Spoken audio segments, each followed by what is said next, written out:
সদ্য সাসপেন্ড হয়ে সাংবাদিকদের মুখোমুখি কি জানালেন পূর্ব বর্ধমান জেলার রাজ কলেজের প্রিন্সিপাল ডক্টর নিরঞ্জন মণ্ডল।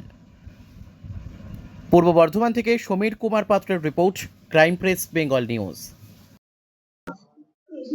গভর্নমেন্ট নমিনি সহ যারা আছেন তাদের একটা গভীর ষড়যন্ত্র আমি উপলব্ধি করছি এবং পাশাপাশি অনেকেই আছেন, ইউনিভার্সিটির কিছু মানুষ আছেন, ছাত্রছাত্রীদের নেতৃত্বের জায়গা আছেন, তারা সকলে মিলে আমার ষড়যন্ত্রের একটা আমি শিকার হয়েছি, এইটুকু বলতে। আপনাকে বেশ কিছু অভিযোগ আনা হয়েছিল আপনার বিরুদ্ধে, সেই নিয়ে সংবাদ করা হয়েছিল, এখানে আর্থিক অব্যবস্থা সেই অভিযোগের প্রত্যেকটি উত্তর আমি আমার শোকজের উত্তর হিসেবে দিয়েছি এবং ডিপিআই অফিসেও অভিযোগ করেছিল একই কারণ নিয়ে, সেটারও উত্তর দিয়েছি। ইউনিভার্সিটি কমিটি গঠন করেছিল, তার কিন্তু কোনো নেক্সট কমিটি গঠন যেটা করেছিল সেটা আসেনি, হাই পাওয়ার কমিটি সেটা আবার তুলে নিয়েছিল, কিন্তু ইউনিভার্সিটি কমিটি যেটা এসেছিল তার ভিত্তিতে শোকজ হয়েছে, সেই শোকজের আমি উত্তর দিয়েছি যথাযথ উত্তর প্রমাণপত্র সহ। সেই প্রমাণপত্র সহ উত্তর দেওয়া সত্ত্বেও এটাকে কনসিডার করা হয়। আর্থিক দুর্নীতি, যদি দুর্নীতির প্রশ্ন আসে তাহলে দুর্নীতি মানে টাকা আত্মসাৎ করা না। আপনারা কি দুর্নীতি বলতে কি বোঝেন? দুর্নীতি বলতে টাকা আত্মসাৎ করা। আমি কোনো আত্মসাতে যদি প্রমাণ করতে পারেন, বলি আমাদের যে প্রেসিডেন্ট তিনি এটাও সকলের সামনে বলেছেন যে তুমি কখনোই আমাদের প্রিন্সিপাল ডিসঅনেস্ট নয়, অথচ আমি বাধ্য, আমি দায়বদ্ধ, এটা করতে দায়বদ্ধ, এই কথাটা আমার সমক্ষে বলেছেন। তাহলে দায়বদ্ধ কার কাছে? আমি যখন তাকে প্রশ্ন করলাম স্যার, বা টিচারও প্রশ্ন করলো স্যার দায়বদ্ধ কার কাছে, বলছে উপর মহলের চাপ আছে। উপর মহলের চাপ যখন বললাম কে উপর মহল থেকে চাপ দিল, বললো না আমি জানি না, তখন চুপচাপ, বললেন না কিছু। ষড়যন্ত্রটা একার নয়, একটা যৌথ ষড়যন্ত্র। আমি আমি তো বলেই দিলাম, আবার কতবার বলবো?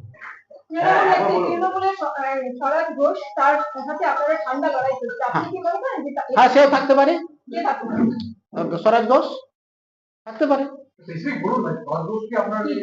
না, এটা তো তার সাথে একটা দ্বন্দ্ব চলছে এবং সে তো বিধায়কের সাথে যথেষ্ট ভালো সম্পর্ক, প্রেসিডেন্টের সাথে দারুণ সম্পর্ক, সুতরাং তাদের একটা যৌথ প্রয়াস থাকতেই পারে।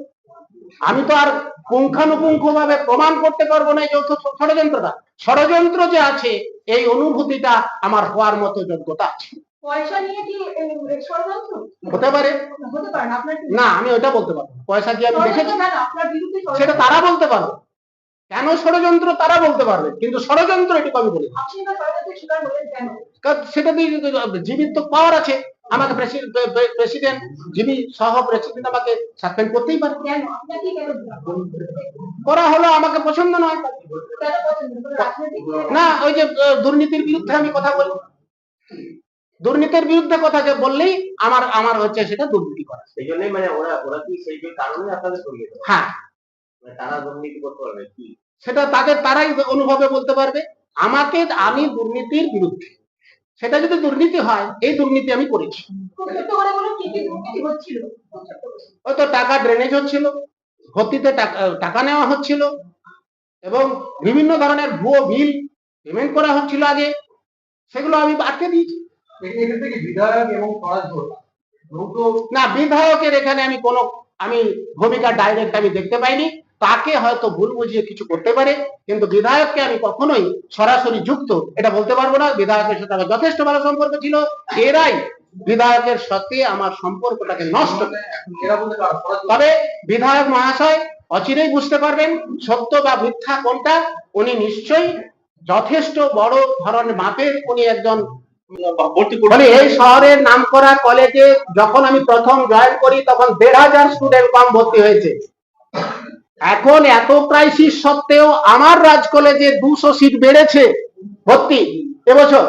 কিন্তু আমি বলে দিচ্ছি, এই পরিবেশ যেভাবে তৈরি হয়ে গেল, বিকেল বেলা হলে এখানে আড্ডা হচ্ছে, যে সমস্ত ছাত্রছাত্রীদেরকে অসাধারণ বলে আমরা ট্রিট করতে পারি, সাধারণ নয়, তারা ফেল করছে আবার ভর্তি হচ্ছে। সেই সব ছাত্রছাত্রী আমার সাধারণ ছাত্রছাত্রী এর বিরুদ্ধে, কিন্তু কিছু অসাধারণ ছাত্রছাত্রী আছে, তারা আমাকে গেট লাগিয়েছে, আমাকে ঢুকতে দেবে না বলেছে, তারা হুমকি দিয়েছে, যার জন্য আমাকে বাধ্য হয়ে আউটসাইডারদের বিরুদ্ধে আমি এফআইআর করেছিলাম। আমাকে নাম দেওয়া হচ্ছে যে এফআইআর করা প্রিন্সিপাল। আমি দুটো মাত্র এফআইআর করেছি। 18 সালে আমাকে আমার চেম্বারে রিভলভার নিয়ে ঢুকেছে, সেটাও আপনারা বোধহয় যারা জানেন। হ্যাঁ, কিভাবে আমাকে একজন মহিলা স্টুডেন্ট, আমারই ছাত্রীর মেয়ে, তার নাতনি সম, সে যে আমাকে কি ভাষায় আক্রমণ করেছে সেটা তার মা যখন শুনেছে, তখন এসে আমাকে রাত্রে বেলা ফোন করে বলছে, ওকে আপনি ছাড়বেন না, এফআইআর না করলে আমি খুব দুঃখ পাবো, ওকে এফআইআর না। করণীয় হচ্ছে এখন আমার আইনের দ্বারস্থ হওয়া। দেখুন, মহামান্য আদালত আমার সমস্ত তথ্য বিশ্লেষণ করে নিশ্চয়ই তারা দেখবেন, যা ওখানে সিদ্ধান্ত হবে আমি মাথা দিতে পারি। হাইকোর্টে করবো, এত তাড়াতাড়ি আমি কি করে করবো? দেখুন, শুক্রবার দিন আমাকে করেছে, শনি রবি কোর্ট বন্ধ, সোমবার মঙ্গলবার ছুটি, মঙ্গলবার বোধহয় কোর্ট খোলা আছে, কিন্তু মঙ্গলবারে একদিনের মধ্যে তো এটা করা যায় না, আমাকে টোটালটা দেখতে হবে। এত তথ্য, সেই তথ্যের ভিত্তিতে করতে হবে। দুটো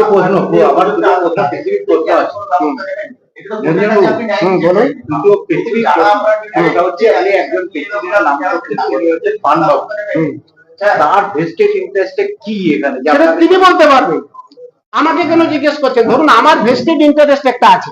একটা কথা বলি, অ্যাজ এ ম্যান আমাকে সবাই চেনে, প্রত্যেকে চেনে। আমার ছাত্রছাত্রী যারা নিজের হাতে মানুষ করেছি without any taking money from them, এরকম ছাত্রছাত্রী আছে 1,500।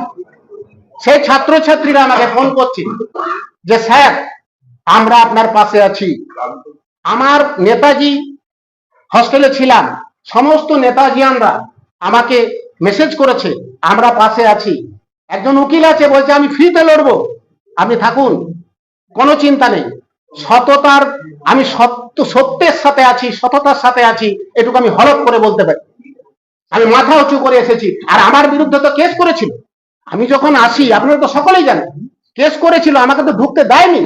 তা সেই ব্যক্তি কিন্তু এখন তাদের মধ্যে আছে। হ্যাঁ, এছাড়া আমার কি উপায় আছে বলুন?